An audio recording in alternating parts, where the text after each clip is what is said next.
but hey, it's the internet. It's fun to do tests, and so we're going to do one with Game of Thrones.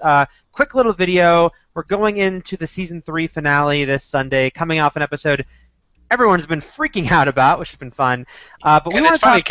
It's funny because George R. R. Martin has gone. He did a lot of interviews about this past episode, recalling the time when he actually wrote it in the book years ago. Yeah. In Storm of Swords wrote about the Red Wedding, and how people back then wrote him angry letters saying they weren't going to read any more of the book, and again there are people like that now saying they're not going to watch the TV show anymore. Which we went through with Ned in season 1. We got a lot of people saying, "That's it, I'm out." So, well, I think I happen to think that even maybe like Ned in season 1, people are taking this a lot harder than it took my breath away when I read it in the book. But people who watch the show, who haven't read the books, they've grown so much more attached to Robb. Yeah. He's been made into a main character on the show where he was never a central character in the books. A dreamy main character, mind you. A dreamy main character, yes, exactly. But and again, like people just make these assumptions that Ned wasn't the hero, so then Robb must be the hero. Right. Like who is the hero? Who am I supposed to be investing in? And but George R. R. Martin doesn't write that way. He just writes totally unpredictably. And his name is Walder Frey, and now Walder Frey. Walder Frey is the hero of the tale. Right. So we figured for this one, because we try to be very mindful of spoilers on Matt's reviews and the videos that Roth and I do, but this time, this video, anything goes as far as spoilers for the book. So if you have not read the books, you probably should stop listening to this right now, because there's going to be some speculation, especially because they're splitting the 3rd book into 2 seasons. So that raises a lot of questions. So this is your out. Stop now. Okay, still with us? Yeah. I am. Okay, you're still here. My big question, I do wonder, they're already moving things around and things are happening at different rates. So what do you think is their out, now that we've seen the biggest event of not only book 3, but maybe the entire series last week? What is their finale? Well, the finale is, I don't know where they're going to end it with Dany, because in the past, Dany has had the big moments for the season 1 finale and the season 2 finale. Yeah. Like they've been mostly they've centered around the conclusion of her story. Yeah. For those seasons, with the big King's Landing thing happening, essentially in the 9th episode. But there was no King's Landing in this 9th episode, and there's still stuff to come. And it's interesting because I think everybody considered the Red Wedding to be where this season was going to end, even though it's not the halfway point in A Storm of Swords. Right. It happens like 2/3 of the way through. So I still think the rest of the blood prophecy has to be of Melisandre's blood prophecy when she named Robb, Joffrey, and what's Greyjoy's father? Balon Greyjoy. Mm-hmm. So we're going to see Balon Greyjoy die, and then Joffrey die, and then it'll probably end, the big moment, I would probably end with Tyrion getting arrested. Now, you think this? I don't think Joffrey's dying next week. I think I think he's going to, because I don't think they want that spell to linger for another year. The reason I just wonder if Joffrey dies at all, like he does in the books, that would be 3 weddings in 3 episodes.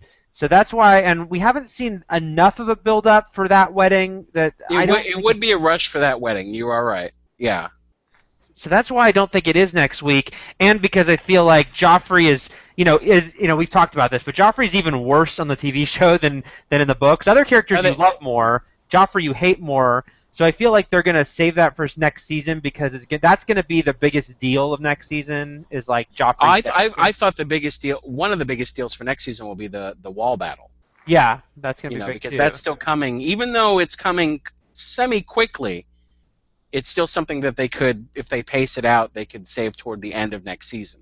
Mm-hmm. Now, I was talking to Roth, and she was wondering about when they'll do the reveal of Kat having returned, but I think they're going to wait a long time on that one. I think, Michelle Fairley was just cast for Suits. Yeah. On USA Suits, so I think she might even take a year off at this point. That's kind of what I think too, yeah. And because she could do an arc on Suits that actually ends after a season, she doesn't have to be a regular on that show. And again, it's one of those things where they still have to wrap up all the things that we know that happened at the Red Wedding, like the wolf's head has to be sewed onto Rob's body. Like her body is essentially dumped in the river too, so we have to kind of see that. And then again, always the finale deals with the fallout of the big 9th episode. Dany's story though might, I don't know, is she gonna banish Jorah already by the end of this season?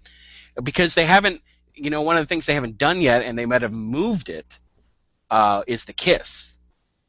When he kisses her. They never did that because they never had their boat travels with strong Belwas and all that stuff. Mm-hmm. So they might move that now that he's becoming a little more jealous of dreamy-eyed Dario Naharis. Yes, with the flowing locks. And his piercing eyes. And his blue steel gaze. Or I guess it would be dragon glass if we're looking for like a model look back then. But so, I mean, that could, because she still has to go to her next stop is Meereen, where she's going to actually decide, and we'll see how viewers take to this as well, because they're all like, Dany has an army, she's got dragons, when is she getting to Westeros, Wait till they see that she's like, I'm going to actually stop here and rule for years. Right. So that I can hone my skills as queen. Mm-hmm. So we'll see how the audience reacts to that. But I don't know I actually kind of don't know where Dany's story is going to wind up. The one thing that Dany allows them that I'm guessing they'll try to do this again next week, I don't know exactly how, is Dany always allows them some note of optimism, especially because something terrible often happens in episode 9 that is such a blow to any hope you have for the heroes winning. So Dany's kind of out there to be like, but she's out there and she's right. She's got her dragons. She's things are getting bigger and better for her. So I always think that's what Dany's there for. Her coming around and overcoming all of her obstacles, usually with dragons, yes. Right. And standing triumphant at the end. I mean, it's still possible that she will also, the last final shot will be of her. Maybe that's a recurring theme for finales.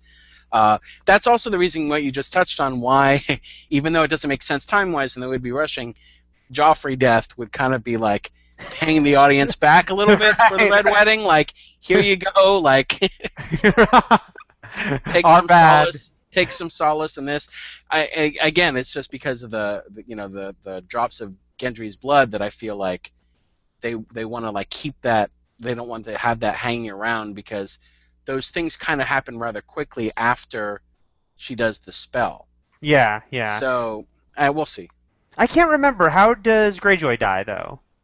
He is crossing one of the bridges between the towers of Pike, mm-hmm. and there's a storm, and he falls off. He gets blown or washed like a wave or something. He falls off the bridge.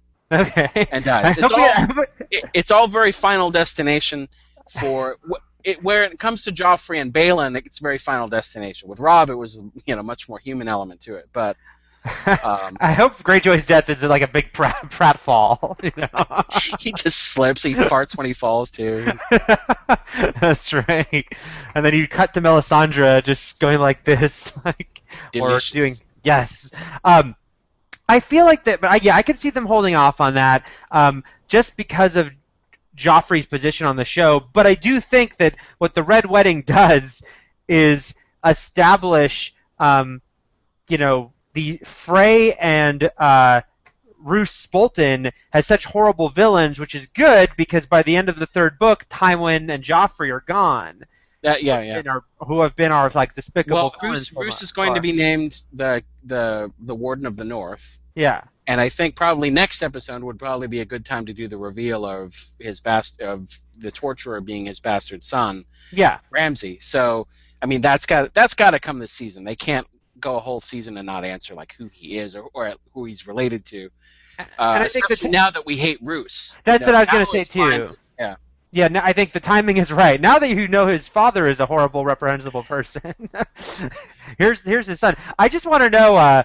Alfie Allen, he's on Game of Thrones, and I'm sure he's paid well. And he did get to have a scene with 2 naked women on top of him. So I hope that was kind of. It wasn't the most fun arc. Yeah. Right. But it can't be the most fun going to work every day.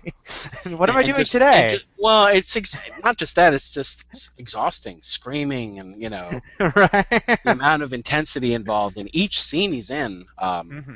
it's exhausting for me to watch. Again, if I, coming out of the season, I won't have many gripes, but one of them is just like it got to be a little too much. Yeah, yeah. No, I agree. It's a weird thing because it's like on one hand it's like, oh, it's cool, we're getting to see Theon, and then you realize what Theon went through when we didn't see him in those books is so horrible that there's not a lot nuance there. It's easier to take when you learn about it in retrospect. Like, yeah. you know. All this happened. So I'm going. Okay, well, just one final thing. The thing about Joffrey's death is that it's also something they can't save for the end of next season. Right. So it's a huge moment. So if it happens, it'll have to happen within like the second or third episode next year.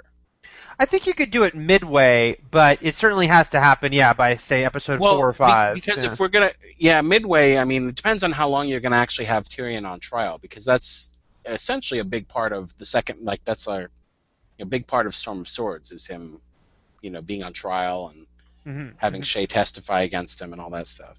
Right. So I'm going to guess that we will end the finale. The final scene will be with Dany again. Your final prediction? I think so too. I just don't know what it'll be. It'll be her banging Dario. While Jorah weeps. Yeah. Like Tobias Funke style in the shower. He's just biting down on the sponge and weeping. That's going to be exactly it. So thanks for joining us for this experimental Google Hangout, guys. We'll see if we were right at all in a week. And